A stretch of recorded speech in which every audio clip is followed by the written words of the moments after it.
Joe Biden expected to sign several executive actions around gun regulation following a slew of mass shootings. The White House confirmed President Biden will address the issue tomorrow, but declined to give the details.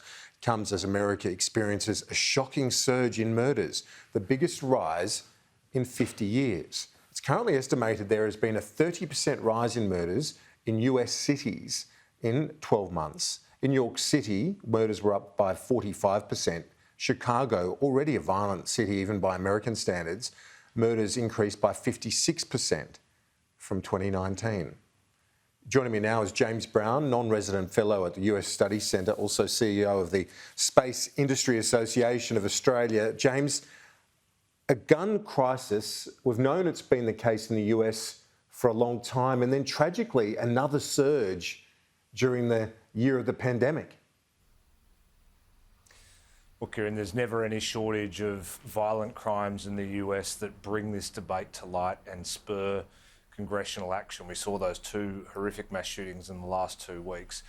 President Biden is going a little bit further than some expected. He's said in his recent remarks that he wants to try and not just introduce further and wider background checks on who can get access to guns in the US, but he wants to go after assault weapons and high-capacity magazines as well. And you know, we've seen Democratic presidents struggle with this issue before.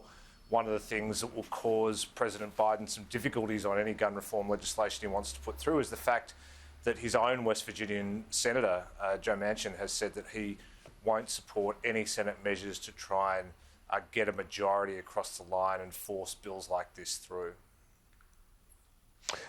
You know, we've seen these images time and time again. It's tragic how regular they are in terms of the repetition of these scenes that we've seen observed out of the United States. But if they didn't undertake reform after Sandy Hook, then surely it's hard to fathom that they will ever undertake proper gun reform.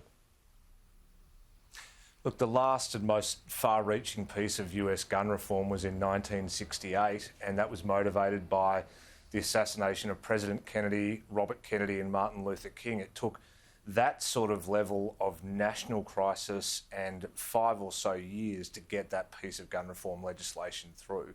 So it is such a complicated debate. There are so many passionate views on it, and there is so much money on the table when it comes to either opposing or supporting gun reform. That's why it's such a tricky issue for the United States to grapple with. So one of the things that President Biden can do is take more executive action, and he's foreshadowing some of that. He can also appoint a director of the Alcohol, Tobacco and Firearms Bureau. They haven't had a permanent director in that role since 2015, and Biden has said he's going to appoint somebody who has very strong gun control views to that role.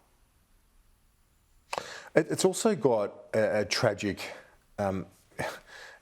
race component to this as well. 4 in every 5 homicides in Chicago, for example, involve a black person, mostly a young black person.